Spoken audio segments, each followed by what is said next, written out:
Oh, sorry, I thought I was on a Teams call. Yeah, I'm normally a technophobe, so this will be good. This is a presentation about high viscosity.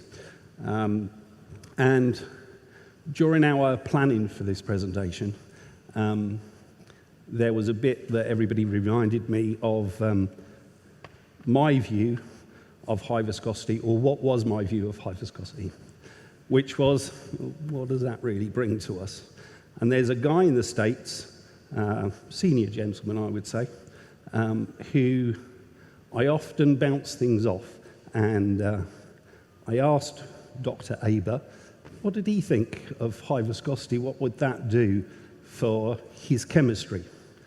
And the man of few words stood up, walked behind his desk, went to the bookshelf, pulled a great big book out, very thick, and because I deal in potato language, not chemistry, he said, well, you see this book, at the moment I can use maybe 4 or 5 pages of chemistry or chemicals to make your ink because of viscosity.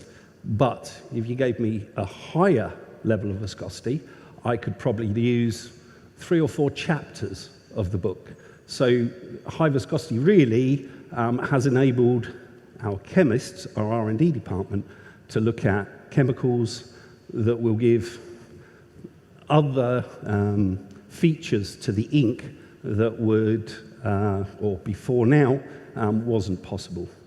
So that's kind of why we've named this about chapters, because it is important to understand that we're doing things that haven't been possible before.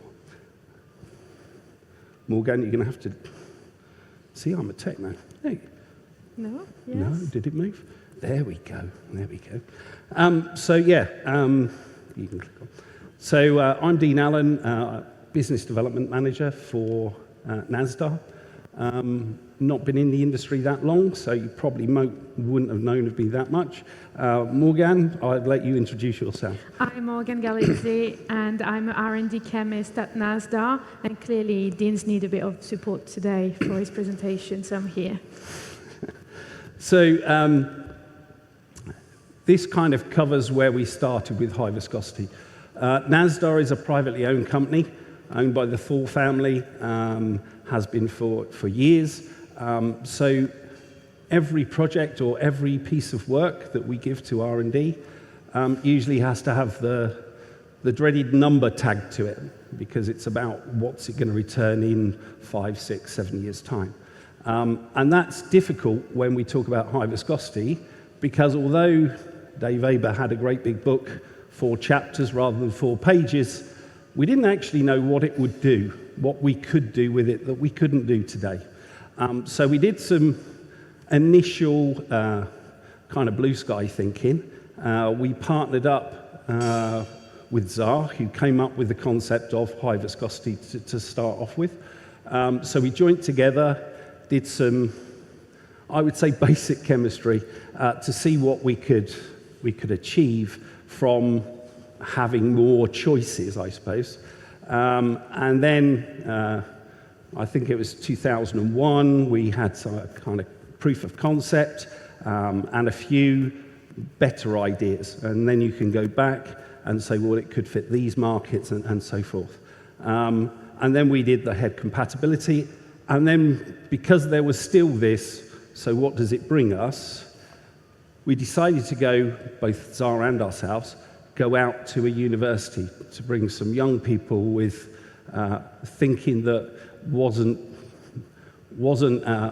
let's say, related to a number. So we took it to Swansea University.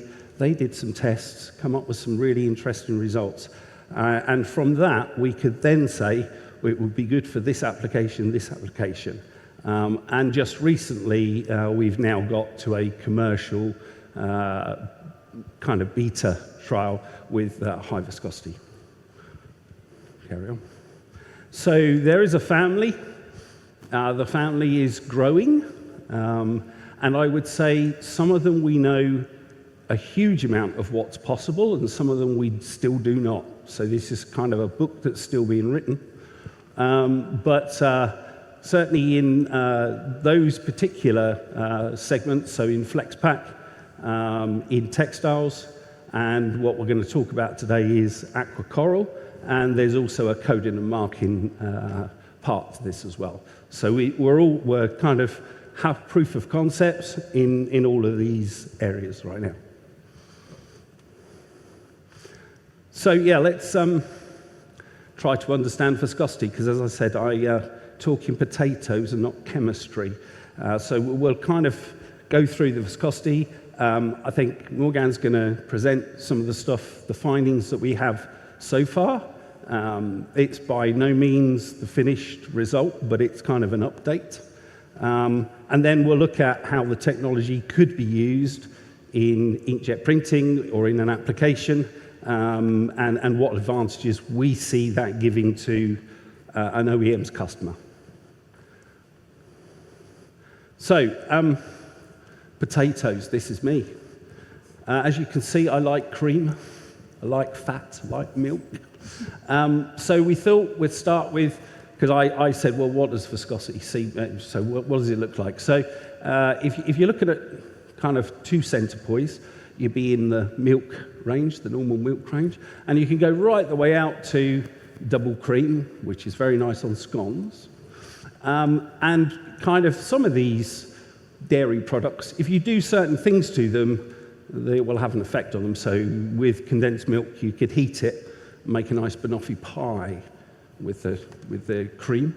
And with whipping cream, you agitate it and it's going to get thicker. And with our chemistry and what we see in jetting, it's about heat, but that's going to lower the viscosity, correct? Yeah. Did I get that bit right? Good, excellent. So. And that's my turn? No? So, yeah. Yeah. Morgane's going to speak now. Here, since we're not being restricted with the viscosity range, we can now think outside of the box and look further. Typically, inks for the inkjet printing are about 2 to 12 centipoise. But now, we can build more functionality at a higher viscosity. At Nazdar, we have developed an ink at 50 centipoise to print on a corrugated board. And we will be looking at what high viscosity brings to the table compared to a 10 centipoise ink. Being able to formulate at a higher viscosity enables us to look at a wider selection of materials. It also gives us the ability to use a higher amount of functional components, such as increasing pigment loading, which will affect the color density on the print, or using higher amount of binder for better durability. As a result, we are able to decrease the amount of carrier fluids so that we can minimize ink penetration into corrugated board. Here, as you can see, we have printed using a ZAR Aquinox print head with a 1 DPD and a 7 DPD with our high viscosity ink 50 centipoise and our traditional 10 centipoise ink.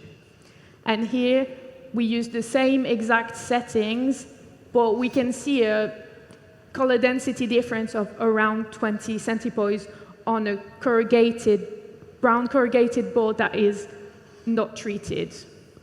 So this is the result that we're getting.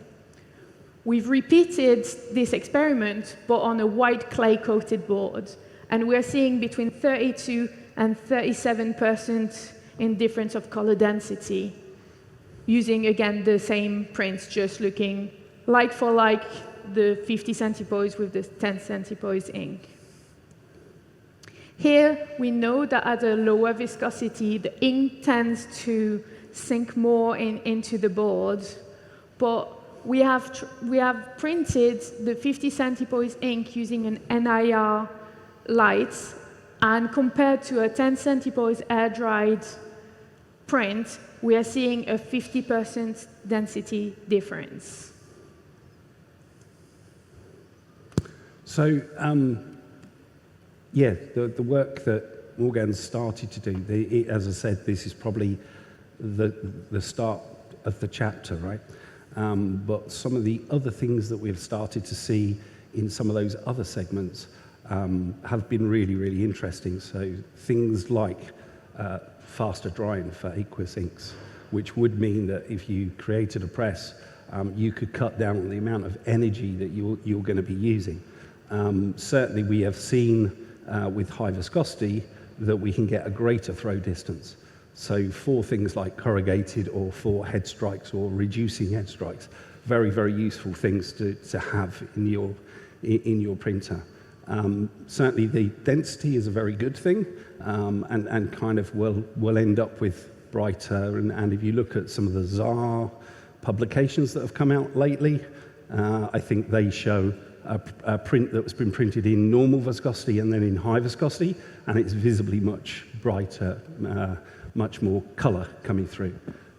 So yeah, we're going to keep developing and learning, but I think what we have found, and this is from the skeptic in the group, there are some really good advantages for high viscosity, and hopefully going forward it will become commonplace that when you build a press you will think high viscosity, that could give me these different benefits. So this is kind of how I felt when high viscosity was first mentioned, way before the pandemic. So this is a book that we'd like to write, and it hasn't been written yet. So we're kind of writing it as we're going along, and we thought today would be a good idea to give you an update as to where we are and the work we're doing. But by all means, come speak to any of the team at Nazdar. We're quite happy to tell you in more detail of what we've been doing, and hopefully hold some conversations about high viscosity. Thank you very much. Thank you.